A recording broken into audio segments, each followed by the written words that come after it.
directly work? Are you in the direct? Are you in the direct side? Are you in the RI side? Are you intermediaries, consulting? So that would give me a good idea of how the class, like the cohort is structured.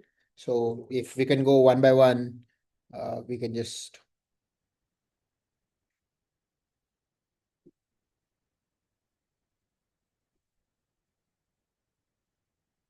Hi, I can start. I am Pooja. I have around 4.5 years of general life insurance experience. Okay. Earlier, I was working consultancy. Recently, I moved to direct insurer Okay. India or abroad? outside AXA Out. Excel. Simple. Exactly. Okay. Okay. Got Yeah. it. Okay. Giving only SP8. You only SP8. Okay. Got it. Have you cleared SP7 or this is your first SP My paper? first Okay. Got big it. SP level exam. Okay. Got it. Got it. Got it. Uh, Little Jane.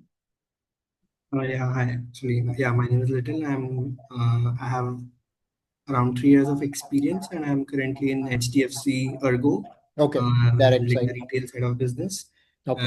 and I'm giving my first SP exam, Okay. SP8. Direct side. And do you work in pricing or do you work across? Yeah, pricing and monitoring. Pricing and monitoring. Okay. Got it. Direct side. Okay. Good. Raghav. Same Raghav as SP7? Yes, same Raghav as SP7. Okay. MetLife. Life insurer. Okay. Got it. Done. Rishav. Yeah, hi, I am Rishabh. I am working in SBI General Insurance Company. So I am working into pricing team. Okay. I have Pricing. cleared SP1 and then preparing for SP8. Okay. Okay. Got it. SP1 and then you're doing SP8. Got it. All right. Yeah. And Sahil, I think yeah, I already know. But you can please Yeah, go ahead then. yeah. So coming from the GI industry only, currently working with XXL. Yeah. Perfect. Perfect. All right. So good. All right. So you have a good direct side focused cohort here. Very interesting. All right. So let me just jump directly into the orientation. I will try to keep it. Oh, wait. This is not that. Well, hold on. This is SP7. Let me close SP7. SP8. Perfect. Yeah. Can you see my screen? Can everyone see my screen? Okay, so for people who are there in the SP7 class, there will be a lot of overlap because this is an orientation that is usually slightly generic. So I try to cover as many common topics as possible. So if there's a small amount of overlap, please forgive me for maybe the topics not being new, right? So basically, most of you guys are giving SP papers for the first time. So effectively speaking, I always start the orientation class from a fairly high level of discussion where I discuss how it's going to be different for you guys because it is going to be different, right? It's a different paper. So if you look at a CPCBCS level paper as compared to an SP level paper, there are definitely differences. And the biggest difference is obviously in the specialization area of things. So most of your CPCBCS papers, they are not considered a specialist level paper primarily because they provide you with, to a certain extent or to a great extent, a surface level understanding or an introduction to topics which are there. So your SP level paper, which is a specialization level paper, expects you to go deep into the material. And this is more like depth first, where you look at, if you take SP8, if you take pricing, then the question becomes, okay, what are all the pricing techniques that are available? What are all techniques which are there to monitor portfolios? How do you reprice? So basically the objective of your specialist level paper is to go deep into the area of into the area that you're being tested and come out of it as a somewhat theoretical expert on that area, right? So that is a major shift in how things are being in how the material is being tested, how the material is being structured, how you study. So all those aspects become slightly different when you come to an SP level paper. And one of the biggest areas that you will feel, the two biggest areas or the two biggest challenges that this specialization brings about is with respect to complexity and is with respect to subjectivity, right? So let's tackle subjectivity first, because most of the questions that you would have seen would have been, questions which require you to come up with a solution, or question that requires you to solve something. So a good example would be in the olden day, in the erstwhile, like I come from a very old structure where we had to do CT series papers, right? So in CT 3 or CT 6, for example, you would say, okay, this is the, these are the probabilities, these are the things, these are the factors. Can you calculate what the credibility, what the credibility of this particular problem is, or can you give me what the credibility premium is? So that write, you solve, and then you come up with a solution, and that's the answer, right? So that's usually how CS, CB, CM, CP papers are structured. But when you come to SP level papers, the question is not just around solve it, but also explain, right? You have to explain your position. So that is where subjectivity comes in. So that is where your actuarial judgment comes in. So this entire course is designed to build your actuarial judgment, right? So this is the first step that you're taking to building your actuarial judgment, which, let's be frank, you keep building throughout your life, throughout your career. It's never complete, and you take baby steps towards improving yourself.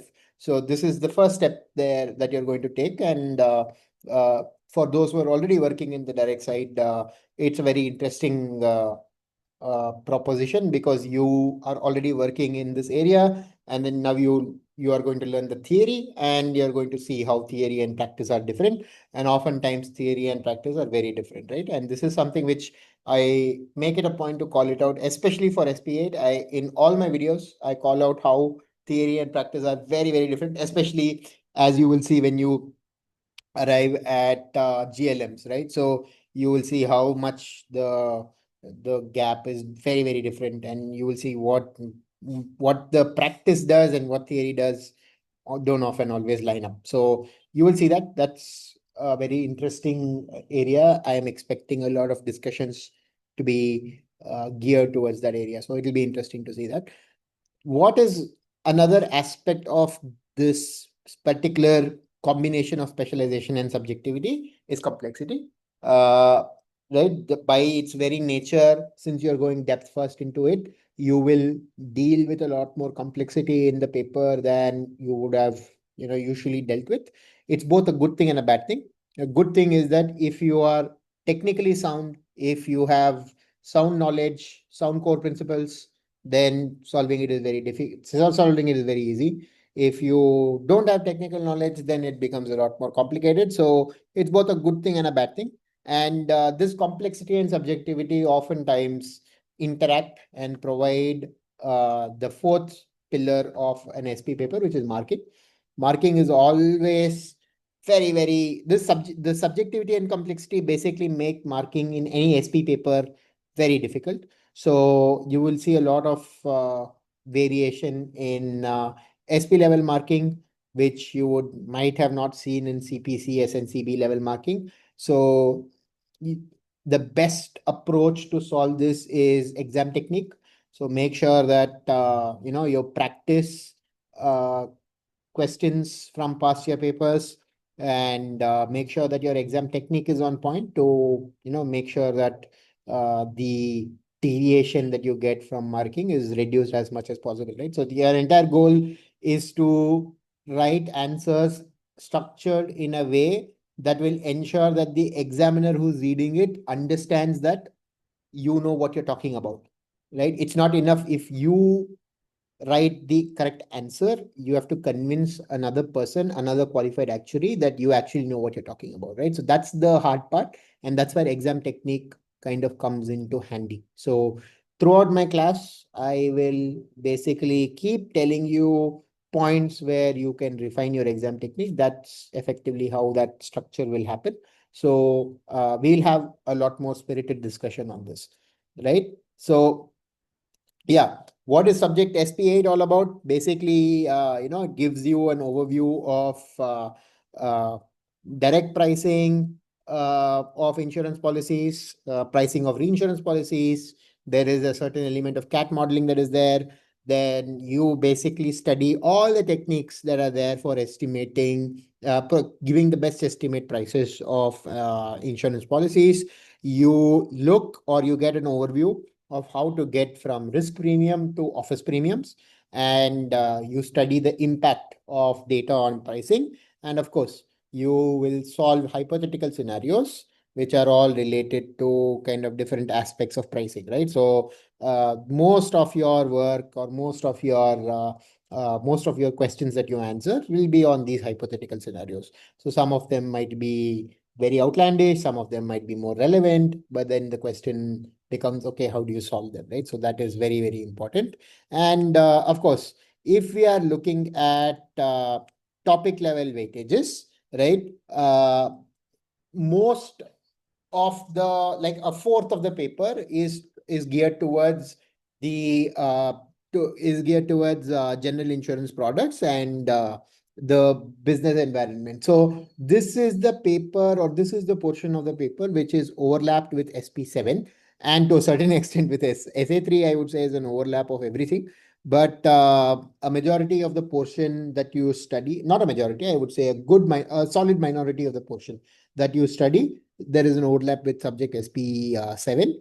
SP7 is more voluminous, but SP8, so yes, SP8 has lesser number of chapters, but in my opinion, SP8 has more depth, because in SP7 you study various different things, right? You study capital modeling, then you study accounting, then you study reserving, then you study ALM. So it's like, there's a huge amount of breadth in SP8, but SP7, but in SP8 you just do pricing. Right? It's just pricing one chapter to the next. It's all different theory, it's all different techniques on pricing. So it's slightly, the challenge is slightly more different in SP8 than in SP7. Of course, there's a big chunk of focus on data risks and risk management in SP8.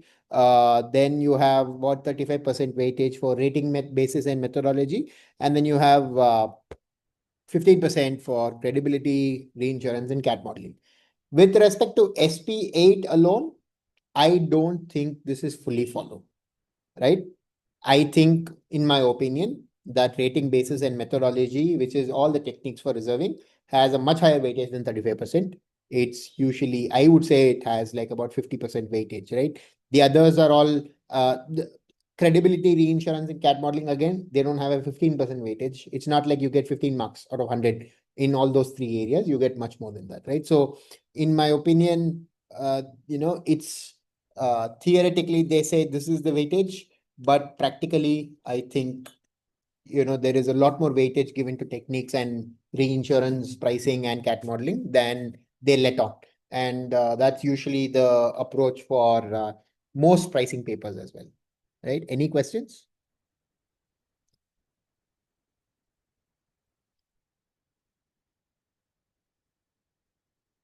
Please feel free to ask.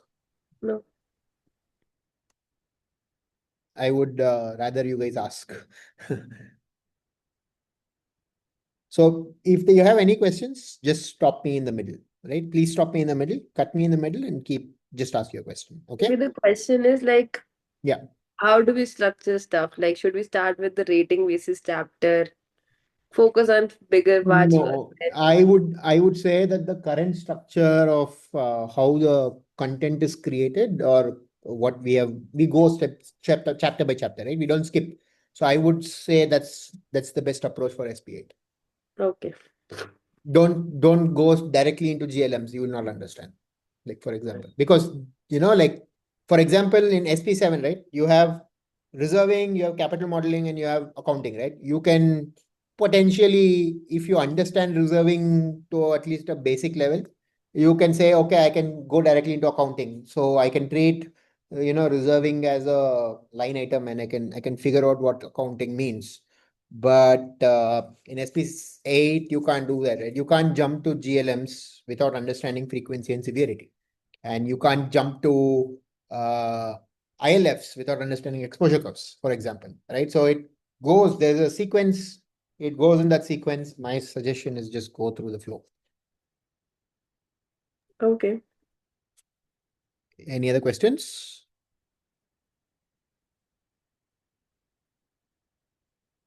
Okay, all right. So I'll move, right? So from an assessment perspective, we keep it very, very this thing, right? So there are basically three different types of questions that get asked, and this is common across all papers in IFOA and IEI. But I think the weightage changes from one level to the next, right? So knowledge-based questions are questions which require you to directly take material, core reading material, and answer the core reading material, right? So it's like a lift and shift kind of a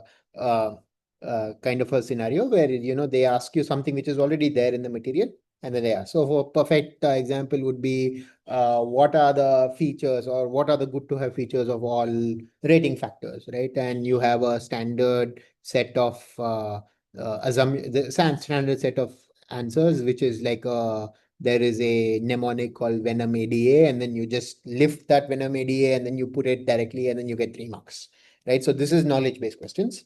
Then you have application-based questions, which form the chunk of your paper, right? Application-based questions, if you ask me, are like the first derivative of knowledge. So you have some knowledge, you get some knowledge from reading it, and then you apply your thought, and then you apply that knowledge in a situation that they give, right? So that is a application-based questions. This is usually like you get like 50%, half your paper. And this, in my opinion, is this tracks, right? Half the paper is questions like where you have to take a core reading and then use that core reading to generate your own, like apply that core reading into some direct scenario or situation that they have explained. And you have to, when you correctly apply it, you get the answer, right? So that is an application-based question. And this is where, your judgment starts coming in, right? So you have to look at, okay, slow judgment starts coming in, right? So this is where you start building it. And this judgment gets culminated in the next set of questions, which is called higher order skills. So higher order skills, if you ask me, is the second derivative of knowledge. So once you have knowledge, you take that knowledge and you apply it in a scenario, and then you take that applied knowledge further and you derive insights, or you derive your own judgment, where your own set of answers to a particular problem statement that might currently be open in the market, right? So this is higher order skills, and you get about a fourth of the paper which require higher order skills, right? So it requires second degree thinking. So this is basically where the institute requires you to put on the shoes of your chief actuary or your appointed actuary and think like an appointed actuary and come up with the answer, right? So most of these questions are like very open-ended questions that you get. And your job is to think through multiple different scenarios, which you can then apply and get an answer for, right? So most of the hardest questions that you see in the paper, they're not knowledge-based or application-based. Most of the hardest questions that are there are higher order skills questions. And rule of thumb, if your higher order skills question is for lower number of marks, please treat it as a more dangerous question, because for example, if they ask you 3 higher order skill questions for 2 marks each, you can be rest assured that you are not getting 6 marks. But if they ask you for 1 higher order question with 6 marks, there's a good chance that you can at least think and crack and you can score 4 or 5 marks, right? So lower number of marks make it a lot more challenging, right? So you have to always be cognizant of those kind of traps that the examiners put for SP8. And this is more prevalent in SP8 than other papers.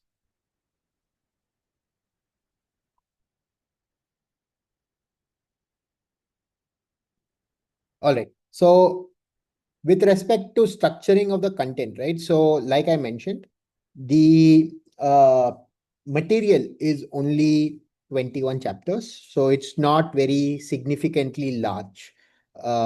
If you look at SP7, for example, that material is 26 chapters. There are 5 chapters, and the average volume of some of those chapters is also much, much higher, right? So you get more material to cover in those papers.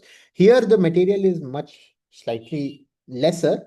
However, that being said, the material in itself is more depth first, right? It's more deeper, right? So you are, the trading over here is you're trading off volume for you're trading quantity for quality. So there is a higher, deeper amount of nuance that gets created in these chapters. And when you study them, you basically understand the nuance in a much more important way, right? As with all SP level papers, it's split into 6 parts. The first part is all about product insurance products and reinsurance products. It's a very important set of chapters. And if you ask me the flow, I think someone had asked me, right? The flow is, in my opinion, correctly created, right? So you talk about products first. You then talk about the general insurance environment, risk and uncertainty. Then you go to data. Then you go to aggregate claim distribution models. Then you have rating methodologies. Then you have different types, right? Then you have frequency severity, original loss curves, and ILFs. Then you have GLMs. Then you have credibility models, and then it comes to reinsurance pricing, and then you have CAT models. So it's a fairly robust uh, approach as to how they have created it, and I would follow the same mechanism, right? So are there any questions regarding structure, with regarding how things are created?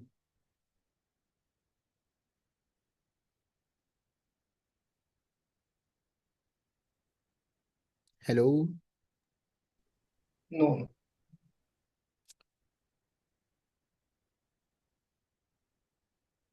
Okay.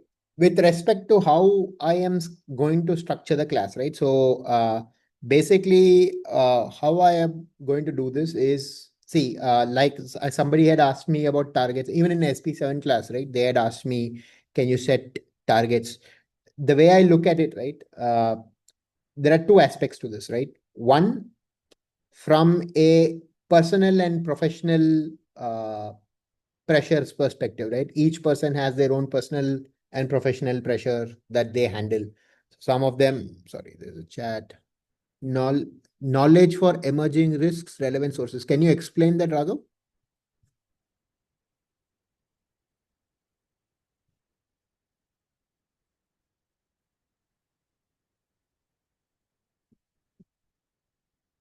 Okay.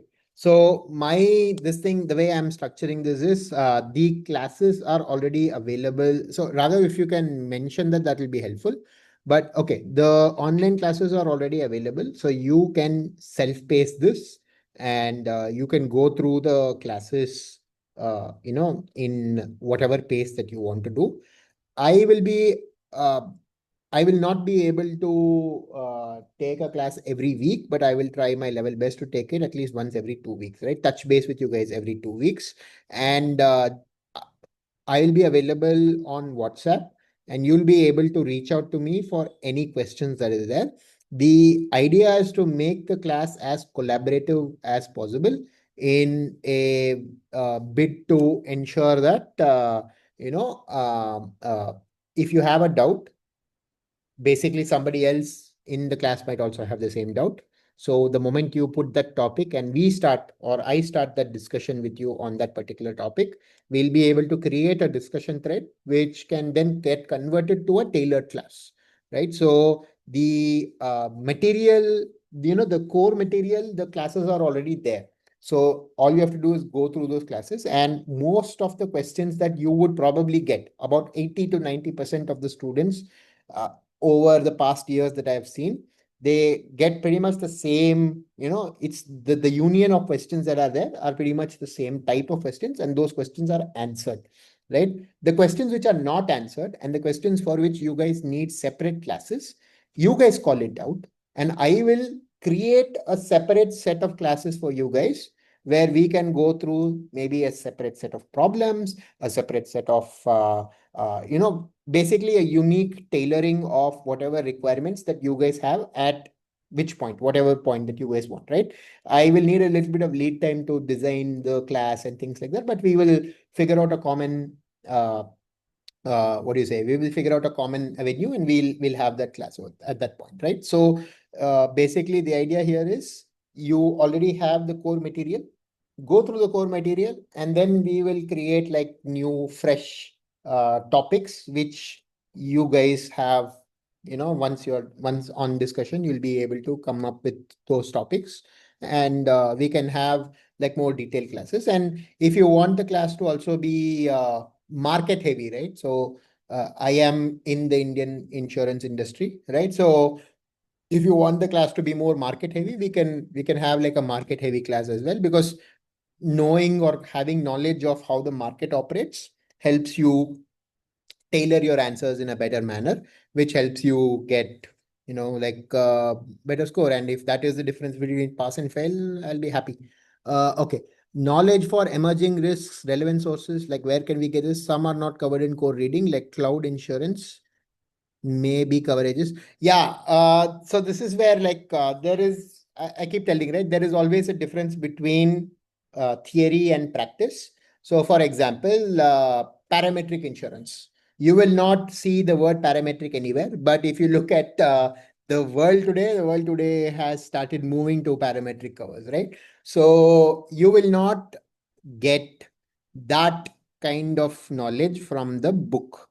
The book gives you a solid understanding of what the basics are, right? So you understand the basics, you move from the basics, and then you basically do your research, do your we can have discussions on this, right? So for example, when it comes to cloud insurance, you can put it on the group, and I'm damn sure that we have people from HDFC Ergo and SBI General. I'm damn sure that they would have worked on something on this. So I'm very sure that there will be some discussion that will lead to a better understanding of the topic, and that helps everyone.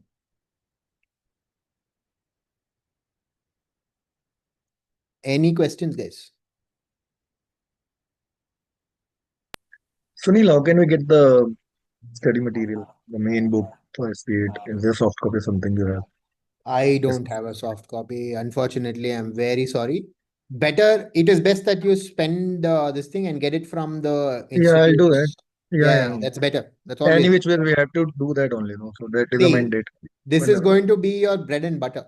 So might as well yeah, yeah. spend the money and get them. Better I'll buy it. Yeah, yeah. Any which I ways for generally registering prefer. for the exam, we have to buy it, no? Yeah, yeah. You that and like see, I keep so this is my bookshelf. Can you see all the red books? Yeah, yeah. That's all my material. So I've never you always, you keep it, and you always have to go back at any point in time. You have to be ready. So uh, in my opinion, nothing beats the investment of buying your own book, marking it yourself. Nothing Yeah, beats that is that. it. So might as well take it. It's worth the investment if you ask me. Like for example, this is a book that I bought today, right? Just because uh, I wanted to refresh on CT8. So it keeps you on your toes. And in my opinion, buying books is like an investment. So I would Yeah, yeah, that highly is okay. Yeah, any which way we have to buy only. yeah, yeah. And Yeah. not just No, you I have just to, thought right? it is I am available, so I was thinking just going through it, but yeah, I'll buy it. no, no, not just that you have to. I'm saying the other way. I'm Yeah, saying buying a book is always an investment. You never lose yeah, something out. It's not a cost. yeah, yeah. Any other questions, guys?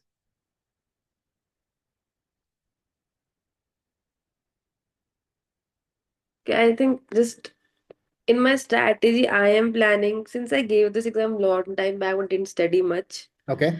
So my plan is I have worked in GLM, so that multivariate that chapter are strong for me. But Okay. my reinsurance pricing, CAT, Actuary, and Vested, these things are not strong, and I Yeah. don't really understand ILF as of now. So Yeah. my plan is to start with chapter 5, 6, get the reinsurance products covered, then move to reinsurance pricing, chapter 15. My recommendation, just go through the lectures.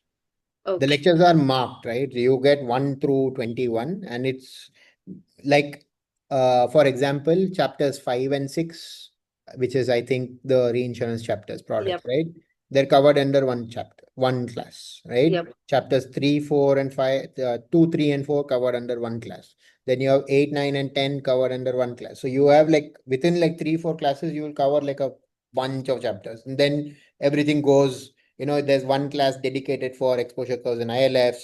Then there's one class, two classes dedicated for GLMs. Then there's one class dedicated for reinsurance pricing. So, and those classes are like 1.5, 2 hours, right? So it keeps going on and on and on. So my recommendation, just go through the classes, and that way, since you've done it a long while back, you Yeah. would be rusty on a lot of the topics, right? Yep. So this gives you a good way because it helps you think.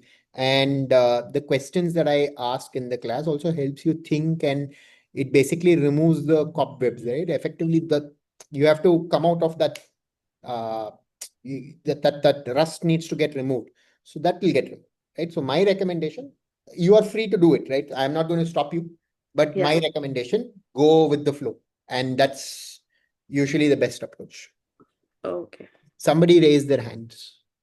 But the challenge I faced last time was, so I listen lectures. You have Mhm. very beautiful like maps. Maps really help to Yeah, get yeah, yeah. Mind the maps. content Yes. in the. But then that's your maps. Like I You have to forget create it. stuff. You have to I create it. forget stuff. You have to create it. I'm sorry, I'm just getting a call. Just give me 1 second.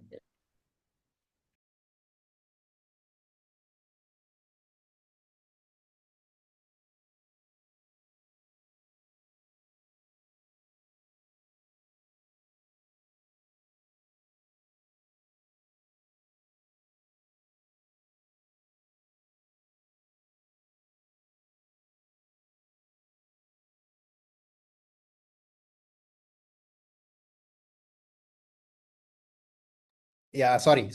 I just got a phone call. So retaining No, information is the issue. I think. no. See, mind maps, you have to create it yourself, right? Your mind map, you have to create it.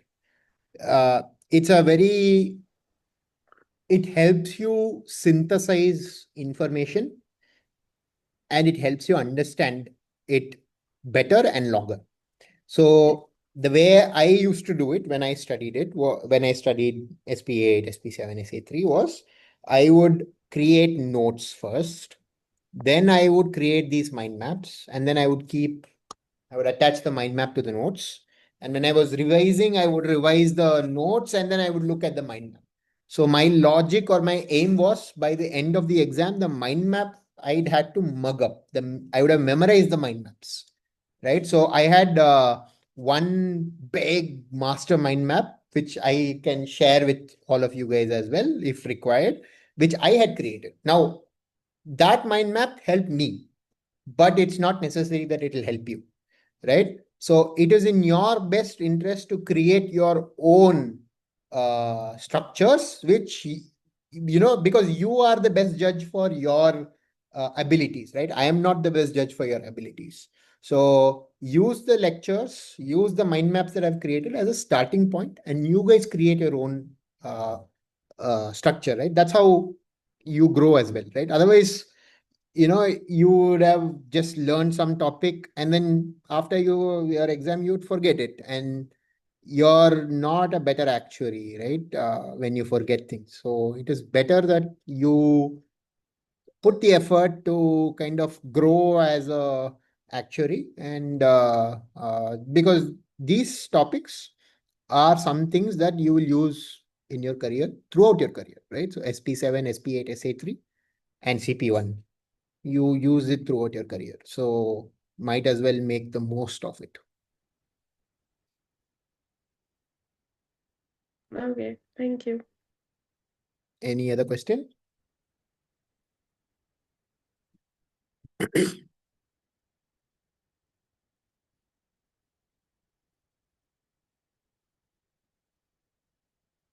If you don't answer and if you don't participate, I'll assume that you are happy and I'll be happy. Please remember that.